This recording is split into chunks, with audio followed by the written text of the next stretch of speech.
You humiliated me in front of everyone, Lauren. I just smiled, but you knew what that meant. My name is Ethan Calloway, and for 19 years I was known as Lauren's husband, the steady one. I'm 48 now, and up until this summer I thought loyalty, patience, and quiet dignity were enough to keep a marriage intact. They weren't. The night it happened, we were standing in the center of a vineyard wedding in Sonoma, surrounded by friends, clients, and local officials Lauren had worked for years to charm. She'd always been magnetic. Our town's power couple, people said. But that night, the way she leaned into Aaron McGrath, the way their hands brushed a little too easily, too familiarly, it all clicked. The whispers reached me before dessert was served. Aaron, our daughter's former tennis coach, the one I had helped land a job at the mayor's office, the one who had once cried at my father's funeral, the one she had been seeing for nearly 8 months. I didn't confront her. Not that night. I shook hands, laughed at the right jokes, even raised a toast to the bride and groom. But inside, I was doing something Lauren never expected.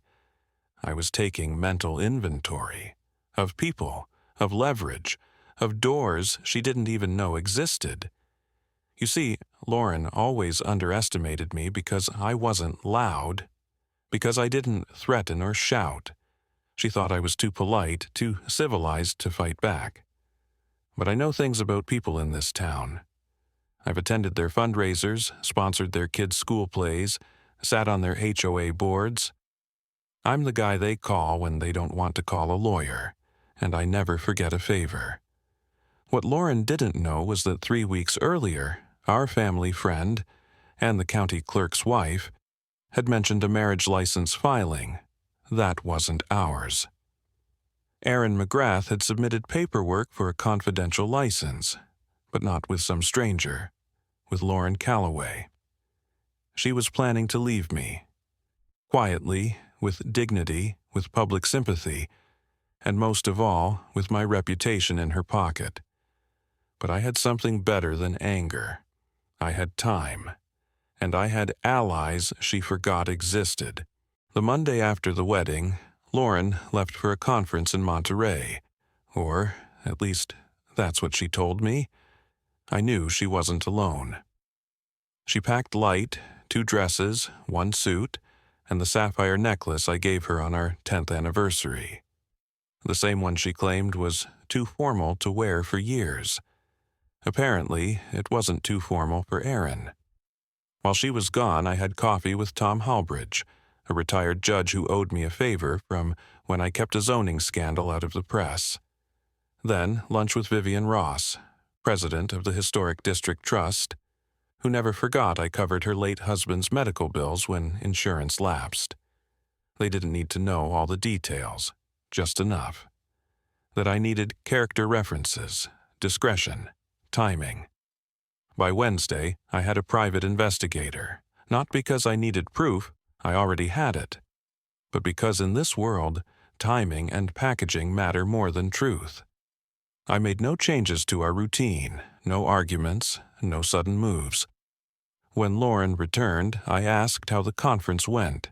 She said it was invigorating. I nodded, kissed her cheek, and offered to make us dinner. She thought I was oblivious. She didn't notice that the pantry camera, installed months ago after a break-in scare, had been redirected toward the den. She didn't realize the family iPad was still synced to her messages. She didn't remember that her best friend's assistant was my second cousin's goddaughter. Lauren had built her strategy around the assumption that I would react emotionally, that I would fall apart, lash out, give her the upper hand in mediation. What she didn't account for was that the version of me who once worshipped her had quietly died months ago. Now I was someone else. Someone watching her dig her own grave with manicured fingers and designer shoes. And when the time came to bury the truth, I wouldn't even have to touch the shovel. It started with a dinner invitation I knew Lauren would never see coming. I asked Victor Lamont, the newly appointed city councilman, and his wife Elise over for a casual catch-up. Elise was Lauren's Pilates partner. Victor was one of Aaron's former clients and someone who hated being used. Over steak and wine, I asked a few innocent questions about Aaron's recent grant proposal to the city. Victor's eyebrows lifted. "Funny thing," he said. "Lauren personally vouched for it. But Aaron's paperwork? Sloppy. Doesn't even meet basic funding requirements." I nodded, sympathetic. Must be frustrating when people use personal connections instead of playing by the rules. Elise glanced at Victor, reading between the lines. I didn't press further. I didn't need to. I was planting seeds. By the end of the week, Victor had pulled Aaron's proposal from the docket, publicly citing compliance irregularities. The first pillar had shifted. The next move came at the Winter Charity Gala. Lauren had always chaired it, curated the guest list, chosen the caterers. This year, I volunteered for logistics. Quiet, invisible logistics.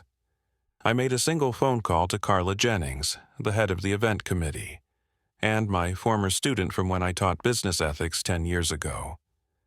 "Carla, just double-check vendor contracts. Make sure no preferences were given without a vote."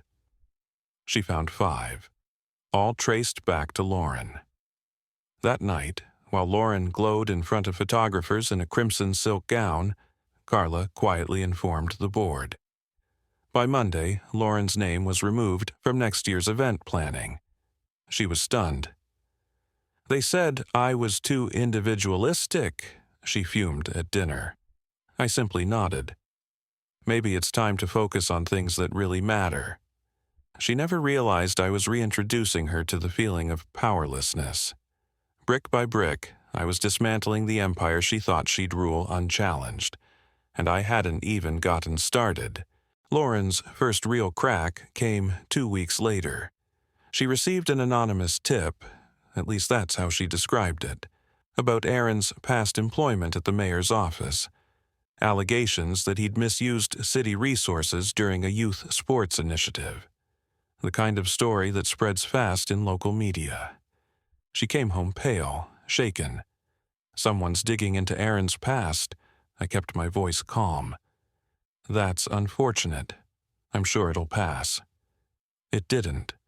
By Friday, Aaron had been asked to take an unpaid leave. Lauren's political contacts, once eager to return her calls, began going silent. I could see it in her posture. The steel spine she once carried everywhere she walked now bent slightly under pressure. Meanwhile, I was meeting with Patricia Landon, a public relations consultant with ties to nearly every nonprofit board in the county. We'd worked together years ago on a preservation campaign. Over lunch, I mentioned how disappointed the gala committee had been with Lauren's excessive autonomy. Patricia didn't need specifics. She only needed tone. The following week, the Regional Arts Foundation, a group Lauren once chaired, announced new leadership. She wasn't even given a courtesy call. I expected rage. What I got instead was confusion. "They blindsided me," she muttered one night, glass of wine trembling in her hand. "I gave everything to that foundation." I nodded, sympathetic. Sometimes people show their true appreciation in silence. She didn't see the trap closing. Not yet. The final blow of that month came via Aaron himself. He showed up at our front door unannounced, disheveled, angry, holding a tablet. "You said this would blow over," he snapped. "Now the press is calling my parents." My parents, Lauren. She pulled him inside, but the damage was done. Our neighbors saw, my daughter saw, and I saw what mattered most. Aaron was cracking, and when he fell apart, he'd take her credibility down with him. That night, I typed a short message to a longtime contact at the city newspaper.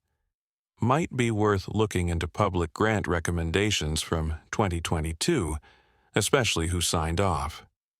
No name, no paper trail, just a whisper sent from a clean burner account. The kind of whisper that could change everything. The article dropped on a Tuesday. Front page of the local section, questionable ties between city funds and mayoral consultant surface amid ethics inquiry. Lauren wasn't named, but Aaron was, and everyone knew where he spent his evenings. I found the paper folded on our front steps, just like always. Lauren came downstairs 20 minutes later, phone already buzzing. She didn't say a word, just held up the paper and stared at me. I had nothing to do with that, I said calmly. She didn't believe me. That was fine. I didn't need her to. By noon, the mayor's office had suspended Aaron's access to city meetings. An anonymous ethics complaint had been filed. The committee, chaired by Tom Halbridge, Lauren began damage control. Frantic phone calls, private meetings, PR spins. But the story wasn't just about Aaron anymore. It was about her judgment. Our daughter, Madison, came home that evening quiet. She dropped her backpack by the stairs and looked at us with tired eyes. "Are you two getting divorced?" Lauren flinched.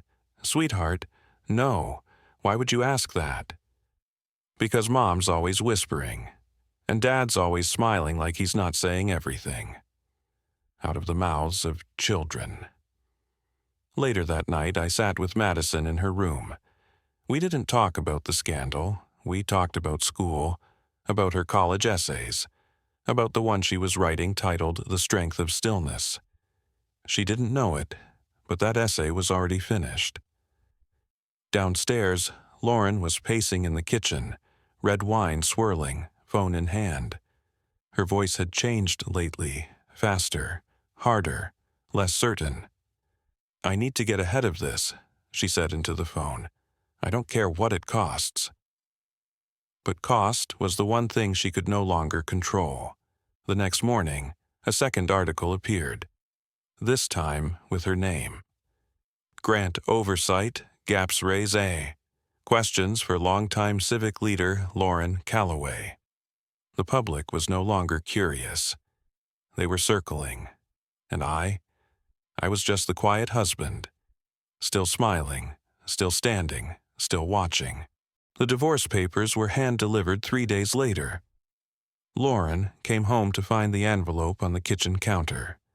No confrontation, no letter. Just a quiet signature at the bottom of a decision she thought would be hers to make. She didn't open it right away, just stared at the envelope like it might explode. Eventually, she poured herself another glass of wine. That night, she didn't come to bed. The following morning, she stood at the doorway of my study. Her voice was barely above a whisper. "You're really doing this?" I looked up from my laptop. "You already started. I'm just following through." She opened her mouth, then closed it. No defense, no denial. For the first time in years, Lauren Calloway had nothing to say. My lawyer had drawn up a clean but firm agreement. Equal division of joint assets. No claim on inherited property, especially not the cabin my father left me. Custody arrangement for Madison that prioritized school stability. But there was one clause Lauren hadn't expected: non-disparagement. She couldn't publicly speak or imply blame. Not in interviews, not in social media, not even in whispers at charity luncheons. Reputation was her currency, and I had just put a lock on the vault. She blinked hard. "You're doing this to punish me." "No," I said evenly. "I'm doing this to protect what's left." By the end of the week, her lawyer called mine. Minor adjustments, minor objections, but no fight. Lauren knew she didn't have the leverage she once did. And the town had already chosen silence. Invitations dried up, appearances postponed, her face quietly replaced on foundation banners. Aaron stopped coming around entirely. I never asked why. Some questions answer themselves. That Saturday, I drove Madison to a college preview event out of town. On the way back, she asked if things were going to be okay. I smiled. They already are. It's been 8 months. The house is quieter now. Not emptier, just quieter. The kind of quiet that feels earned. Lauren signed the final agreement in April. The divorce was granted 2 weeks later. No court battle, no headlines. Just a sealed file and a mutual understanding that some things didn't need to be said aloud. She moved into a townhouse across town. I heard through the grapevine she started consulting again, this time with smaller organizations, outside the spotlight.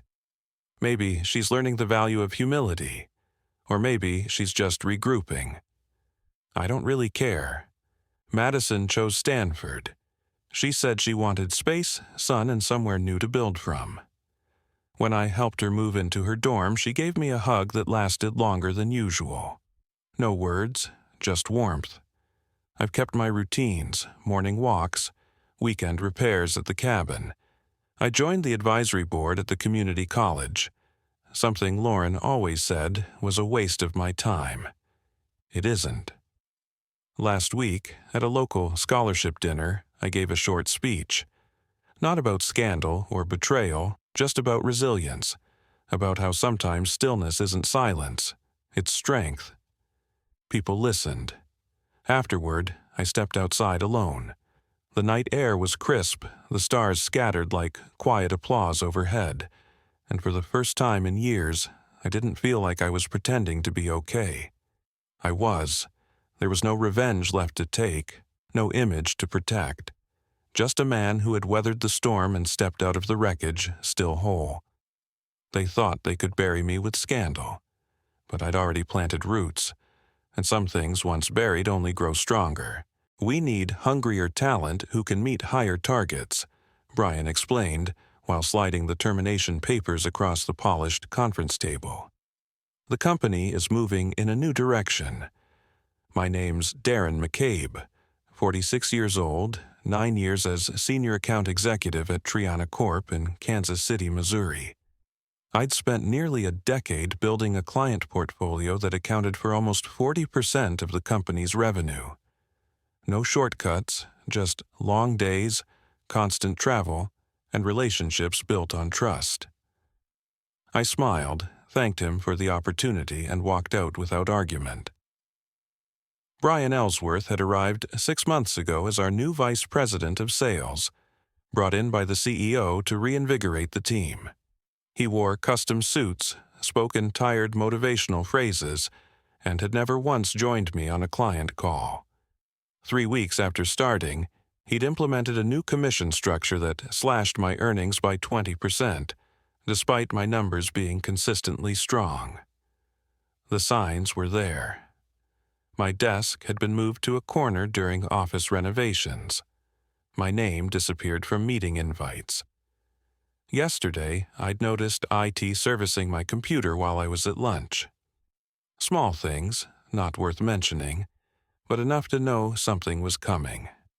I packed 9 years into a single cardboard box, family photos, a coffee mug my daughter had painted, and a folder of client contact information I'd kept separate from the company database. Just habit, really. Need help with that? Asked Valerie from accounting. She looked genuinely confused. Are you changing offices? Something like that, I replied, not wanting to make a scene. On the elevator ride down, I stood next to Everett Stanton, our CEO. He nodded without really seeing me, too focused on his phone. He had no idea what Brian had just done or what it would mean for quarterly projections, but he would soon enough. Walking to my car, I didn't feel anger, just a strange sense of clarity, like waking up from a long, comfortable dream to find the house was never really yours to begin with. I drove home in silence. No calls, no radio, just thinking about tomorrow.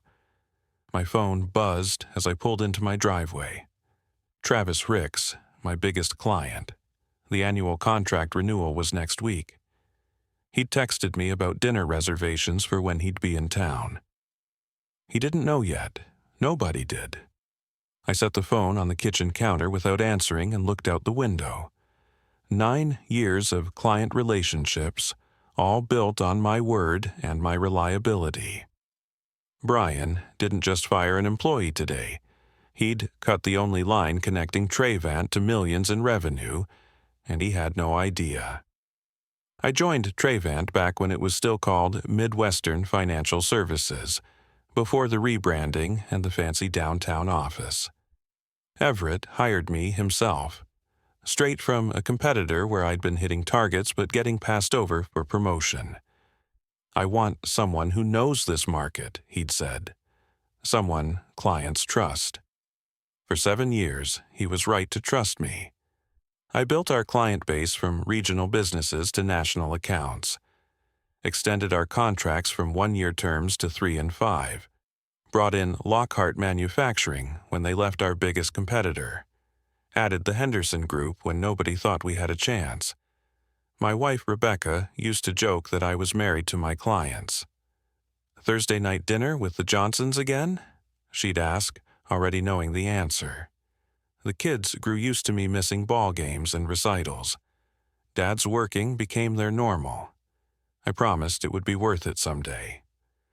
3 promotions, 2 office expansions, and 1 recession later, Trayvant had grown from a $4 million operation to a $30 million enterprise, with my accounts responsible for about $12 million of that. Not that anyone had calculated the exact percentage, until Brian arrived. The first red flag appeared during a quarterly review meeting 3 months after Brian took over sales. "Your client acquisition rate has flatlined," he said, pointing to a chart that showed I'd only added 2 new accounts that quarter. "Because I'm focused on expanding existing relationships," I explained. "The Lockhart contract just doubled."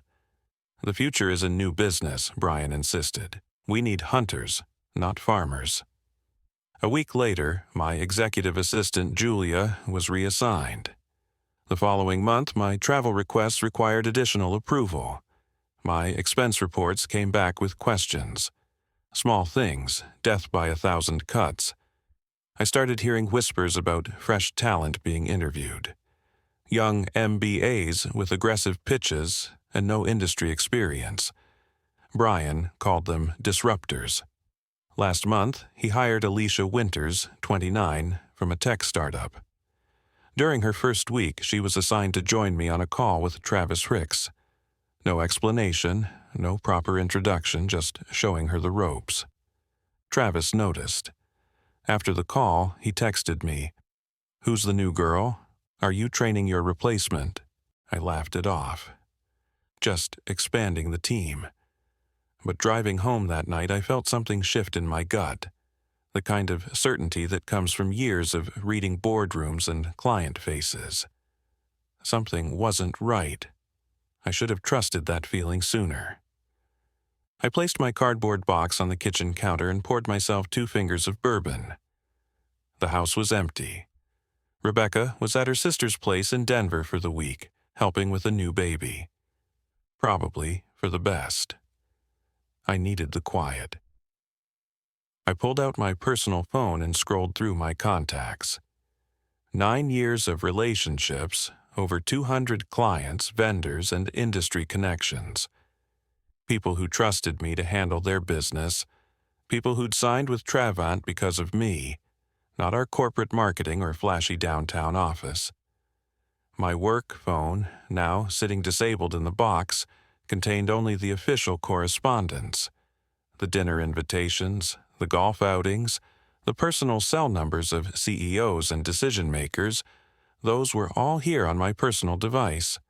Information I'd accumulated by being someone people wanted to work with. I sipped my drink and felt a strange calm settle over me. No panic, no desperation about mortgage payments or health insurance, just a clear understanding of what had happened and what would happen next.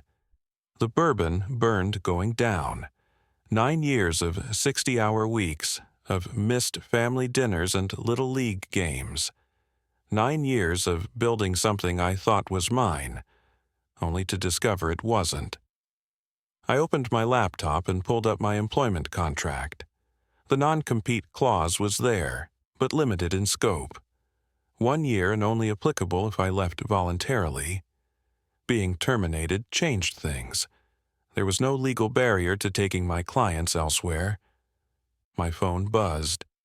Travis again. Dinner reservation confirmed for Thursday. Looking forward to discussing the renewal. I stared at the message for a long time. Travis Ricks represented $1.7 million in annual business for Trevant. His company, Lockhart Manufacturing, had been with me for 6 years. Before that, 3 years at my previous firm, almost a decade of trust. And he wasn't alone. The Henderson Group, Westfield Properties, Carlton Industries, together they accounted for another $1.5 million. All of them had contract renewals coming up in the next 30 days. All of them dealt exclusively through me. I set my glass down and made a decision. I wouldn't call anyone tonight, wouldn't send angry emails or make threats. I'd sleep on it, wake up clear-headed, and then make exactly 3 phone calls. Not to vent or complain, just to inform my closest clients that I was no longer with the Trevant effective immediately. The rest would happen on its own. I took out the family photos from my box. My daughter's graduation, my son's wedding, the trip to Yellowstone we almost canceled because of a client emergency. I'd missed too much already. Tomorrow, I'd start making different choices. I finished my bourbon and went upstairs to sleep in an empty house. For the first time in years, I didn't set an alarm. No early flights, no quarterly projections to review before dawn. Just the calm certainty that Brian Ellsworth had made a catastrophic mistake, and I didn't need to do anything but step aside and let it unfold. 1 week into my new role at Grantley & Company, Julia called me from a personal number. "You need to know what happened," she said. "It wasn't just Brian wanting his own people." I sat in my new corner office, larger than the one at Trevant, and listened as 9 years of history reshuffled into a clearer picture. "They were planning to sell the firm," Julia explained. "Veritas Capital made an offer 2 months ago, but with conditions. They wanted to bring in their own account managers for the major clients, integrate them with their existing portfolio companies." The pieces clicked into place. Brian hadn't been hired to grow sales. He'd been brought in to transition accounts away from me, making them company assets rather than relationships tied to a single executive. My termination wasn't about performance. It was preparation for acquisition. "How do you know this?" I asked. "I'm still assigned to the executive suite. I see the documents, hear the conversations. Yesterday, they pulled the offer. Veritas won't buy without the client base you built." After we hung up, I sat still for a long time. 9 years of loyalty, and they'd been willing to detach me from my clients like removing a middleman. Not because I failed, but because I succeeded too well. The relationships were too strong, too personal. They needed me gone before clients could be repackaged as corporate assets. I opened my laptop and checked my email. More former clients had reached out. The industry was humming with the news. Darren McCabe had moved to Grantley, and clients were following. Trevant's stock had dropped 12% in 5 days. My phone buzzed with a text from Everett. "Can we meet?" "Just you and me. No lawyers." I didn't respond immediately. The deeper betrayal settled in my stomach like cold lead. Not just fired. Deliberately sacrificed as part of a corporate chess game. I picked up the phone and called Travis Hendris. "I need to ask you something," I said. "Did Trevant try to introduce you to anyone from Veritas Capital in the last few months?" A pause. "How did you know?" "They brought in some guy, Thomas, during our quarterly review.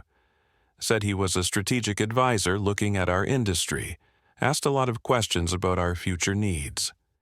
Confirmation. They'd been parading Veritas representatives in front of my clients, laying groundwork for transition, all while I was still employed, still trusting I was building something that mattered. More calls revealed the same pattern. Behind my back, meetings scheduled, information gathered, relationships probed for weaknesses or areas where I might be expendable. By the end of the day, I'd confirmed that at least 6 of my major accounts had been covertly introduced to Veritas representatives, all under the guise of strategic advisors or industry consultants. I finally texted Everett back. "No meeting necessary. I understand the Veritas situation completely." His response came quickly. "It was a business decision, Darren, nothing personal." But it was personal. 9 years of building relationships, of knowing clients' kids' names and their vacation spots, of answering calls on weekends and holidays, all reduced to an impediment for a corporate transaction. I closed my laptop and looked out at the Kansas City skyline from my new office. The view was different here. Clearer somehow. Grantley had already signed contracts with 11 of my former clients, representing nearly $5 million in annual revenue. And more were coming. Not because I was recruiting them, but because in this business, trust followed people, not logos or corporate strategies. Trayvant hadn't just lost a salesman. They'd lost the foundation their growth was built upon. And they still didn't fully understand why. 3 weeks after joining Grantley, I received an invitation to speak at the Midwest Financial Services Conference. The panel topic, Building Client Loyalty in a Transactional Market. The irony wasn't lost on me. I accepted, not for ego or exposure, but because I knew who would be in that audience. Industry peers, potential clients, and most importantly, Trayvant's remaining leadership team. Everett never missed this conference. Neither did the board members. Meanwhile, Grantley had given me resources Trayvant never offered. 2 dedicated analysts, marketing support, and most crucially, equity partnership. Every client I brought in wasn't just commission. It was building something I partially owned. I spent a month preparing for the conference. Not with flashy slides or rehearsed anecdotes, but with data. Working nights with my analysts, I compiled performance metrics for every client who had followed me from Trayvant to Grantley. The results were undeniable. Average service response time, reduced by 53%. Implementation costs down 30%. Client satisfaction scores up by 22 points. It wasn't just about me. It was about proving what happened when companies valued relationships over transactions. The morning of the conference, I reviewed my notes one last time. No dramatic reveals, no naming names, just facts and outcomes, professional, measured, devastating. As I walked into the hotel ballroom, I spotted Everett immediately, huddled with 2 board members near the coffee station. His face tightened when he saw me. I nodded politely and moved on. The panel discussion began with standard questions about market trends and technological disruption. When my turn came, I spoke plainly about what clients truly valued. In an age where everything is automated and digitized, personal accountability has become the rarest commodity. I said companies often mistake client relationships for company assets. They aren't. They're trust agreements between individuals that need constant reinforcement. I presented my data without mentioning Trayvant by name, just case studies of clients who had switched firms and seen immediate improvements. The lesson isn't about retention packages or contractual obligations, I concluded. It's about understanding that when you treat relationship managers as interchangeable parts, clients will show you exactly how wrong that assumption is. During the Q&A, an audience member, a young analyst I didn't recognize, asked the question everyone was thinking. Isn't your recent move from Trayvant to Grantley, along with several major clients, exactly the scenario companies fear when they consider how much autonomy to give relationship managers? The room went silent. I could feel Everett's eyes boring into me from across the room. That's a fair question, I replied. But consider the alternative. Trayvant lost those clients not because I took them, but because they failed to understand what those clients actually valued. No one followed me out of personal loyalty alone. They followed because their needs were consistently better met through my approach to service, an approach my former employer decided was no longer aligned with their direction. I paused, making brief eye contact with Everett. Every company has the right to change direction, and every client has the right to decide if that new direction serves their interests. The market is brutally efficient that way. After the panel, 3 more former Trayvant clients approached me. By the end of the conference, Grantley had signed letters of intent with 5 new accounts, representing another $2.7 million in annual revenue. That evening, I checked the financial news. Trayvant had announced a restructuring. Brian Ellsworth was pursuing other opportunities. The Veritas acquisition was officially dead. Their stock had fallen another 8%. I closed my laptop without a trace of satisfaction or triumph, just the quiet certainty that comes from being proven right in the most definitive way possible, by the market itself. The lesson had been delivered. Whether they would learn from it was no longer my concern.